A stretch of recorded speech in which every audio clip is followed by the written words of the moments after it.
So I wasn't planning to go out, it was all fate.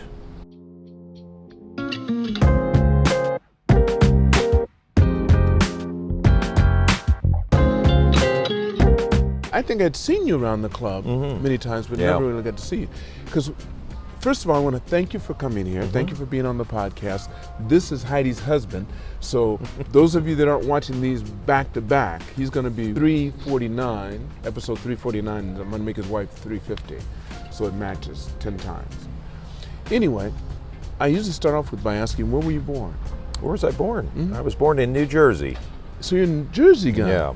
All right. So how did you, so you grew up there, do you have siblings? Yep, I have 2 sisters and a brother. And where are you in that? So an older sister and a younger sister and brother. Okay, so how many years difference between you and the Older sister? About 2 years. And what about the youngest brother? Let's see, there was a little gap there. So probably for the sister, about, let's see, about 12 years. Same mom and dad? Yeah, same mom and dad. So a little bit of a gap. There was the first set of children, and then the second So they set. put the other two close together too? Are they Yeah, like 2 they years were apart? about 2 years apart as well. Was that on purpose, you think? I'm not sure. It seemed to be more of an accident at the time. All right. I don't know if you want to call it an accident, but Yeah. So, not planned. Are your parents around, still here? Yes. Both mom and dad? Yeah. How old are your mom and dad now? Well, let's see. My father was born in 38, and my mother in 42. So they're in their 80s at this They're point. 80s now. Yeah. Okay. Yeah. So they had you not when they were that young, right? In their 30s. In their 30s. Yeah. Okay. Yeah. And how's your sister doing? Your older sister? She's doing fine. She's she's living in New Jersey, has two children. All right. Doing fine. So what was it like you when you were growing up? I mean, were you more academic or were you more sports minded? Both. I was someone that I probably studied a little too much, and had less fun. But I also enjoyed sports. I played basketball, baseball, and then developed a real love for golf, and then from there developed a real love for weightlifting. Is that right? So I've kind of been all over the place. So you didn't get like this later in your life. You've been like that since you started. You mean in high school you started doing weightlifting? I started in college. In college? My first that's year. That's a good time, yeah. My first year. So what kind of sports were you in when you were in, like, say, elementary and junior high school? Baseball, and basketball were the 2 main sports. Okay. What kind of work did your father do? My father, he worked in computers. When I was younger, he worked for TWA, an airline, I remember TWA, which is no longer around. Right. And then he moved over to pharmaceuticals, and he was an auditor. Is that why you're in pharmaceuticals now? Yeah, I mean that's one of the reasons. I think as I was growing up, I saw that where he worked was really good for the family and good for him. Well, he took you there sometimes, or do you mean just? I had been there for a family day, but no, just observing, Okay. just being part of the family and seeing how he came home from work and how he seemed to enjoy himself and liked what he did. Is he from New Jersey as well? Yes, he is. Yeah, So he grew up there. So his parents, did they immigrate over? Or they immigrated over, From where? both sides of the family, from Italy. So you're Italian. Yeah. So you're Catholic. Yes. Your wife as well? She converted. She when we met in college, she became Catholic. So you met her in your early 20s, right? Yes. Okay. Teens. You met her in your teens. Yeah, I was probably 19. Yeah. Because I was just telling her, Heidi, you were out there talking with your son. But it was, She said 20s. No. She said you met her right away. And I said when Cris saw you, he said, "All right, now you're mine." And she said, Yeah, something like that. Maybe. I think it was love at first sight. Yeah. Is that right? Yeah. Do you remember? Can you recall the moment? when Yeah, you saw I it? can, What, I What can. was it? Tell me about it. Well, it was an interesting night. I was tired and I was getting ready to go to sleep, and my friend from down the hallway in the dorm came in and said, Now, what school is this? "This is Penn State." Okay, Penn And State. he came down and he said, "We're going out. Do you want to come?" And I said, "I'm tired." And he said, "Come on." So I walked down with him, and that's the party that I met her at. So I wasn't planning to go out. It was all fate. And her and I met that night, and we talked all night, and then probably saw each other for about a week, and then she didn't call. Then she didn't return my calls anymore. Okay. and then we bumped into each other on campus. After how much time? When we bumped into No, each after other. you said she didn't return your call. Yeah, so how much time? so probably a few weeks, Okay. and then Would seem like an eternity to you. yeah, Right. and then we bumped into each other and we talked, and then we started to go out from there. So it's been since then. That was probably 1988. And you never look back. I'm sure we have along the way, yeah, but but still, yeah. you made it go all the way through. yeah, we made it go through, and we've had our ups and downs through the years. But overall, as we look at each other now, she's a best friend, That's real right. a real soulmate, and That's right. the the mother of your children. Yeah. yeah, we share a lot together and love being with each other. And I think she was telling you a little bit about the empty nest, but I Right. think when you have an empty nest, a lot of times what happens is you lose, the children leave, and that is the foundation of the family. That has because you never really were And bound together. Yeah. for us, we were actually, we were together 10 years. We were married without children. Right. Okay. So we had a foundation, and we had the children, and now we're back to that again. Right. So I think the fact that we had some time to enjoy each other and do things before them actually showed that we could be together. Well, did COVID help any? Did you? Give you a little preview. No, because Oh, 'cause we your had son was there. already Your son was still there, too. the family was all there here. Right, And when my daughter left and went back to the U.S. for college, it was a little sad, but we still had my son. Right. And then he left, and it kind of went back to the way it was before the children. And now when the children come home, it's it's kind of like, how soon are they leaving? Right? We kind of miss that, what are we doing tonight, and let's go out. And You didn't now advocate it to anybody. Yeah. And I'm sure Heidi says, I stopped cooking when you guys left. Yeah. Right, that's it? That's right. I do all the cooking now, actually. Is that right? Yeah. Did you learn to cook when you were younger? I love to cook. Yeah, from my dad. Yeah, That's something I that love think to cook. I should try to learn to do. Yeah, it's don't very cook. relaxing, actually. I tried once or twice in my life, but I couldn't get past trying to eat it, and when I finished it, it never tasted like something I wanted to eat. Oh, well, that's not good. You That's know? not good. But now it's But- much easier because you have Yeah. YouTube. There's Yeah. no way to fail almost Yeah, now. you experiment a little Right. bit and see. But I think what cooking brings is, you can experiment and you find ways to make it a little better. But also, it for me, it takes my mind off of everything else, and it's more peaceful. It's a time to relax and, make something that you can be proud of. And sometimes it's not that great. What are some of your favorite dishes that you cook? That you say when you made it, Heidi went like, okay, all right, I guess I made it Yeah, right. I think to your point, I make a lot of the standard things. I love to wake up and make breakfast. All right. That's the one thing I love to I can do breakfast now. That's my favorite. Okay. But what's your breakfast consist of? Talk to me. For breakfast, it's always eggs, sliced tomato, some avocado, nice bread, more whole wheat, and things like that. More healthy. I've tried to eat very well for a long time, and so I try to make everything very healthy. And then for dinner I love to grill, but also cook inside. I make all the staples, but she'll pull some recipes out that we'll Right. cook. Okay. And Together? Yeah, and that's nice too. But I love Italian food.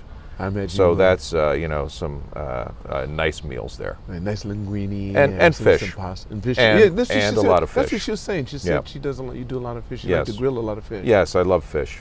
You have any favorites? I think sea bass is one of the most favorite. Halibut, flounder, but any white fish I like Okay. from the sea. All right. Is, Do you like is what I fishing like. yourself? I did when I was growing up. Where would you off the Jersey Shore? Or off what? the shore in Okay. lakes and streams, and then I went to college and we got married and had kids, and I stopped. I did have a chance to fish here once with my good friend. We went up to Hokkaido and did some rainbow trout, and it was amazing couple of days. I'd love to get back to it. Is that right? So you have any hobbies that you outside? You still go to the gym quite often. I go to the gym every day. every day. Have you gotten Heidi to go that? That's your job. No, I've tried That's- for many years. She says, "Go ahead, Cris. You can." That's what she- you like to do. She lets me go. I wake up 5 a.m. and I go, and Is that right? she lets me go. And it's you know, it's my time of peace That's too. right. And just recently I've started to golf again. Okay. I started when I was 15, played for many years. At one time I was playing about 3 days a week, and then with the children I stopped. Okay. But it's been great to get back to So starting it's a hobby again. that you really had before that you Yeah, really got into. I'm going back too. Does your father golf? My father, no. He never golfed? No. What were his hobbies? Did he have Basketball. Oh, he was in basketball. Yeah. What him about and his you? family. My Did you like basketball? Oh, I love basketball. Yeah, Yeah, I'm not okay. as good now as I once was, but Okay. you know, you find things as you get older that you can continue to do and do well. All right. So, Cris, when you went through college, what did you decide to focus on? What were the areas of your Well, interest? you know, my areas of interest going into college were more on the science side, and in hindsight, I wish I would have stayed there, because I look back and I try to tell my children this, and you know, as you look back in your career, and I see what people can do with a science degree, is you can actually make a bigger difference, I think. Okay. You can maybe invent something, discover something, do something new. I've always loved the lab in high school, and I kind of wish I would have done that. I went more on the finance and economic side, which I love that as well. And so I kind of met in the middle with my career in pharmaceuticals, where I can, you know, be in the science, but also continue on with some of the other things that I have learned through business. What is your job? Are you the CFO? No, I've worked at Merck now for 34 years, and I was in finance, I've been in sales, and I've been in marketing a long time. Okay. And you know, that's what I did in Japan, and what I do back in the U.S. But from a marketing side, we have the ability to help make an impact on you know, through educating about the medicines we have. So you have to know. So that's how And you get make an involved with the impact. science part. Yeah, You get to meet some of the guys. They have to tell you exactly what's going on in the compounds and what it's Yep. supposed to do and stuff. I heard this before, Cris. I don't know if it's true, but since you did have an interest in science and you're in the pharmaceutical business, and pharmaceuticals are blamed for a lot of things and they're also praised for a lot of things. Do you believe, I've heard this before, they say that for every ailment known to man, there's a plant that can cure it. A plant. Yes. There's some plant or some mixture. I don't know. It's hard. You know, it's hard to say. I think, you know, as I look back in time, and this is only my perspective, of course, Right. but you know, the people back then did use plants for a lot of things. So they And still have the it Asian. seemed right. It Right. seemed to help, and still it's done. I think now, as you look at society, though, it's a lot of the things that affect us are, I think, based on pollution, plastics, I was gonna and say that and too. very unnatural things that we've that we're created. ingesting that we don't even realize we're ingesting. That I think makes it more difficult for nature to cure. Right, I hear. That's just my perspective. That's a good insight. I hadn't thought about that. You're right. And we have to do something about that pollution and the plastic. I'm glad we're starting to. I think we're starting to. We're I starting really think to. I have so much optimism in mankind, and I think I have even more when I don't pay attention to the news Yeah. and deal with what's really happening around. Yeah. What I see people doing, and I live in a country that does such a good job of just taking care of what they have. Yes. You don't see trash cans here Yep. because people keep the trash to their own and they put it away when they're supposed to clean up every morning. Yep. What were your biggest challenges after being here 7 years? Yeah. Yeah. What did you feel was different for you when you went back to the city? But you're working most of the time. You didn't get to have the Yeah. luxury of enjoying this club like your wife did.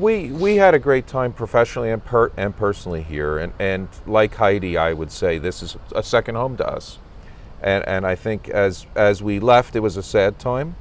We were excited to go back to the U.S., but we were sad as well. And you know, the things that I immediately saw were, you know, you go out to eat, and it's a rush. It's, you know, you need to eat a big dish of food because You mean this is in the U.S.? Yeah, Okay. you go back and it's a big rush to eat. It's a big portion of food. The quality is maybe not as good. And it's all a rush. It's not like it was in Japan with this experience where you get dressed up, you sit down for a number of hours, the table's booked for a number of hours, and you enjoy.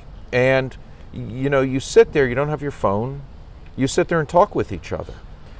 It was more of that experience that I miss.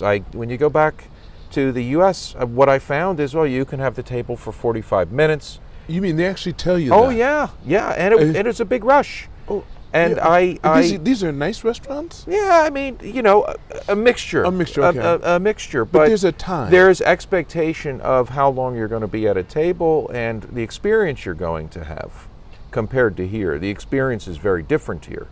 The experience is you're going to take your time and enjoy. The experience there is you're going to eat and leave. Is my want the feeling turnover, around. yeah. They want the turnover. Wow.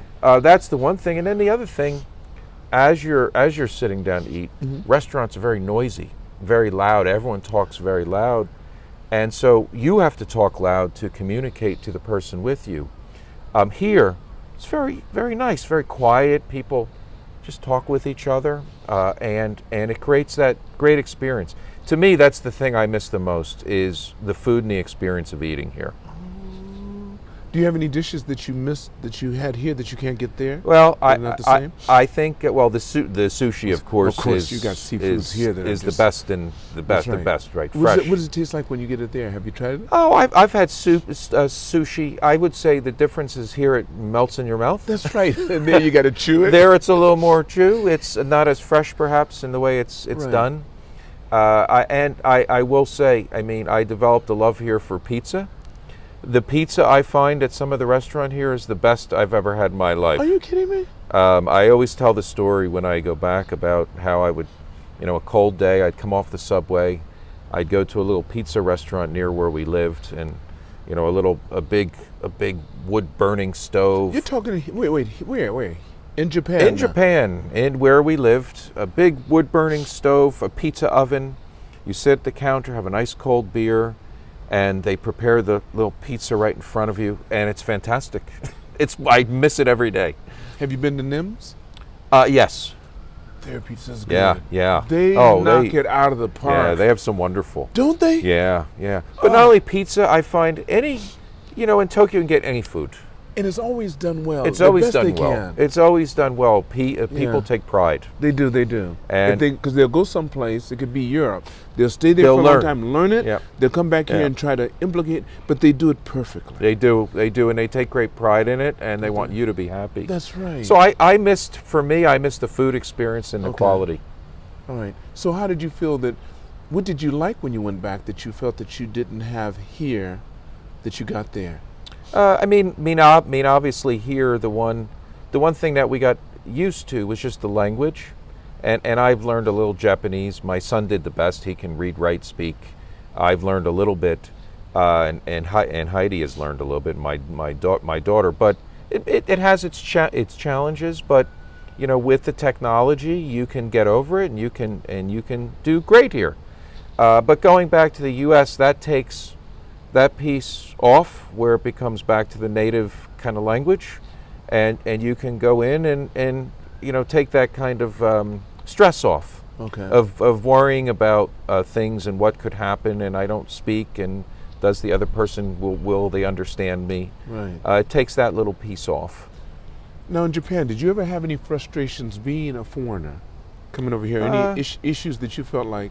No, I'll have to say, coming here, I felt, you know, at least with work and as I got acclimated with the community we lived in, felt very, very comfortable. But now you have to say how they bring you over here now. What kind of, there's two types of foreigners in Japan.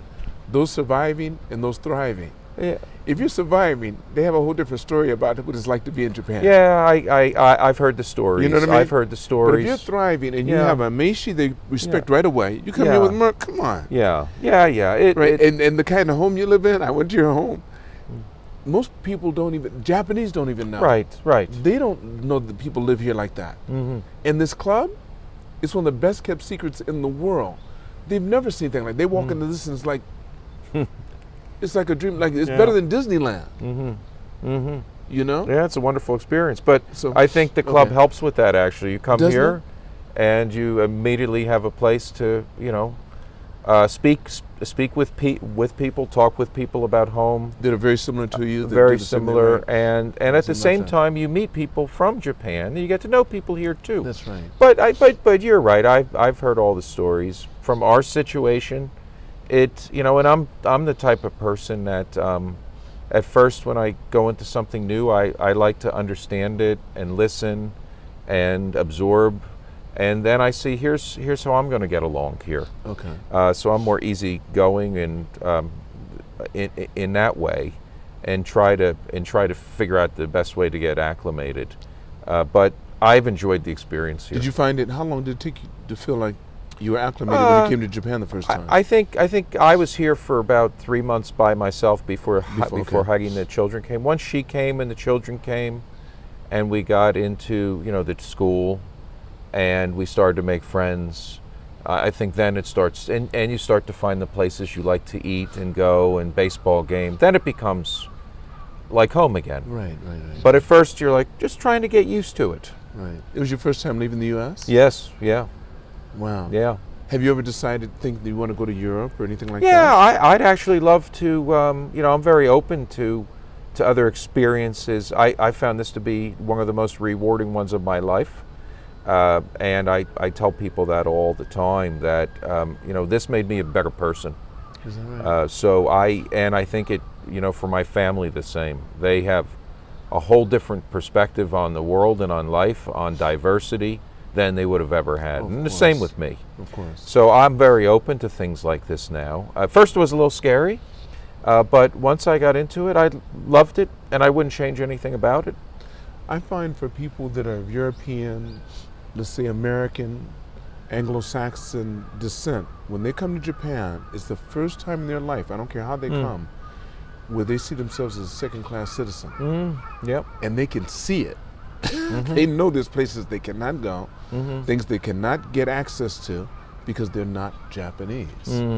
But for someone like me, I'm saying, you mean it's equal for everyone, everyone that's not Japanese? I can do this. That's how I looked at it. You mean I can be anything, anyone, I can get the same kind of loans, I'm going to be treated the same way by the police. Okay. Yeah. Because I love my country with all my heart. I die to protect my country.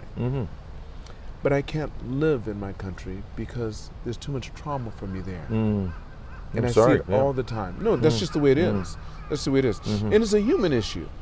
But it happens to be one that's close to me because I look like the people that get hurt all the time, so I don't want to be involved with that. It's too traumatic for me. However, like I said, I don't think there's any better system in the world than the one that I come from. Yeah, I can play the understand. game here. You see what I'm saying? I understand. And I love my country. There's nothing bad about that. But I dislike what has been allowed to happen. And I blame more than anyone else the media. You keep on showing the same thing over. What do you expect? If they stopped doing that, people would come, they would be kinder. They would work together. Japan, we watch the news, we watch TV here, and there's three things you'll get. Well, three things basically. They say, "Oh, it looks beautiful, oh, and it tastes good." That's it. That's it. You go to sleep. You go to sleep. You go to sleep well. You go to sleep well. Yeah. You know what I mean? Yeah, I think I don't watch the news in the U.S. either at this point. It's hard to. It's so upsetting. It's so upsetting. Because you're not even watching the news. You're watching someone's opinion. Yeah. Depending on the station you watch. And then they want to tell you about their opinion. Yeah. After that, so you never have to think. Yep. And people regurgitating someone else's opinion.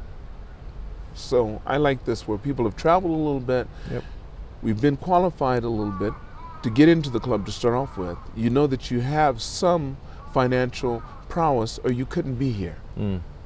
So that alone, and that tends to be most people's biggest problem. They never settle that. Once you do that, the rest of it, let's get along. Okay, if you had advice for anyone that was going to come over here after you had your 7 years and do business, what advice would you give them? I think I mean, the type of person I am, I think works well in any new environment or new place, is to come in and listen and understand. I think we all have our experiences, and we all want to make things better. But I think in order to do that, we got to take some time to listen and understand, and also gain that respect. It's very important. And I think once you gain the respect, and people see that you want to do things to help and support, I think it makes it a much better end result and outcome that you can achieve, and everyone feels good about it. Okay. But I always look at where we come over to do work, and we need to look to make things better, and to do that we need to take a little bit of a step back sometimes. Okay. That's my advice. That's how I do things, and I find it seems to work well that way. After your 7 years here, when you went back to the States, did you get a boost up? A boost up. A business? I mean, your company. You stayed with the same company. Yeah, right? I stayed with the same company. I went back and got a great job as in marketing, leading a number of brands within one of the structures that we have. Still focusing on Japan? No, I went back After to all U.S. that time, Yeah, I went back to U.S. And, but I mean, over there, couldn't you still be working with people Japan? that are I like to work in. I mean, there's global areas of our Okay. company, and there's market areas. I've worked in both. I love being in a market. I like seeing the strategies that we put in place, how we look to execute against them, that we can make a difference. Okay. And so that's where my love is. And I went back during the middle of COVID. You did. Which was an interesting time. Did they call you back, or did you? No, request to go back? it was time to go back. My daughter had some eye issues. Okay. And so it was time to go back home. We were finding that she was in college and had to go back and forth to the Eye Institute in Philadelphia, and she needed more support. So we made the decision it was time to go back. Would you ever consider coming back to Japan? Oh, I certainly would. I mean, we're here now. After 3 years. Yeah, as Heidi said, and you'll hear, she's we call it home now too, and we got off the plane and just very comfortable here. That's right. Very comfortable now. And I'd certainly consider coming back. I think in retirement we'll look to spend a little more time here. Isn't it something? I know a lot of people that are doing that. If they have 2 places, they'll spend half the year here, half the year there. If they have 3 places, they'll do by thirds and so on and so forth. And I've thought about it. I travel. I don't know. I like traveling. I like riding my motorcycle. So every summer I usually go up to Hokkaido and I ride around there. Oh, wow, that's great. And I do it alone, but I went with 2 guys from here and we had such a good time. Yeah, that's great. It was great. That's great. Cris, before I end the podcast, there's always a question I like to ask. If you could go back in time, knowing what you know now, and meet the younger Cris and give him advice, how old would that Cris be, and what advice would you give him? Oh my goodness, that's a great question. And I reflect on this often, so I think I have an answer for me. I mean, I'd probably go back to very, very young Cris, and I was very shy. How young is that? I'd probably go back to grammar, probably 7th, 8th, 9th grade through high school. I was very shy, and I'd go back and I'd tell Cris not to be so shy, and to actually take chances and do things outside of what I would have normally done. I think it's as I got into college and a bit older, I developed into a different person. But I wish I would have started out that way. Oh, that's good advice. That's good advice. Thank you so much, Cris. Thank you so much. Thanks for your time today. I want to thank all of you for watching or listening to this podcast. And never forget, it's all on loan, so continue to reach for the stars. Because you're too blessed to be stressed.